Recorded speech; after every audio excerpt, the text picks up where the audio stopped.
पार्वती ने पूछा, नाथ, आप कहते हैं कि केवल नाम स्मरण से भी मुक्ति मिल सकती है, पर क्या ऐसा कोई उदाहरण है जहां कोई अनजाने में भी भक्ति करे और उसे परम गति प्राप्त हो? शिव बोले, हे देवी, मैं तुम्हें एक सत्य घटना सुनाता हूं जिसे सुनने मात्र से भी जन्मों के पाप नष्ट हो जाते हैं। कथा। भीलकुली नामक शिकारी की मोक्ष गाथा। दक्षिण दिशा में एक वन था जहां एक भीलकुली वनवासी शिकारी रहा करता था। वह न तो वेद जानता था, न धर्म, न नीति, बस जीव मारकर पेट पालता और झूठ, छल व मध्य में लिप्त रहता। एक दिन महाशिवरात्रि का दिन था और वह शिकारी शिकार की खोज में वन में भटक गया।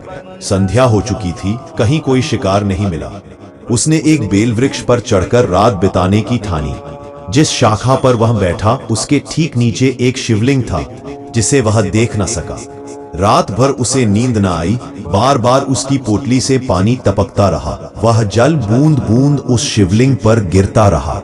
उसने पत्ते तोड़े और भूख में नीचे गिराए वे बेलपत्र शिवलिंग पर अर्पित हो गए। रात भर अनजाने में उसने उपवास किया, जल अर्पण किया, बेल चढ़ाया, जागरण किया और शिव की पूजा पूर्ण हो गई। सुबह होते ही एक सिंह वहां आया। शिकारी डर गया, मृत्यु सामने दिखी, पर उसी क्षण आकाश से दिव्य प्रकाश प्रकट हुआ और शिव ने स्वयं प्रकट होकर कहा, हे शिकारी, तू मेरा प्रिय भक्त है। तेरा आज का उपवास, जागरण और अर्चना भले ही अनजाने में हो, मुझे अर्पित थी। अब तुझे मृत्यु नहीं, मोक्ष प्राप्त होगा। शिव ने उसे दिव्य शरीर प्रदान किया और वह कैलाश धाम को चला गया। पार्वती ने कहा, नाथ, क्या सच में बिना जाने की गई पूजा भी स्वीकार होती है?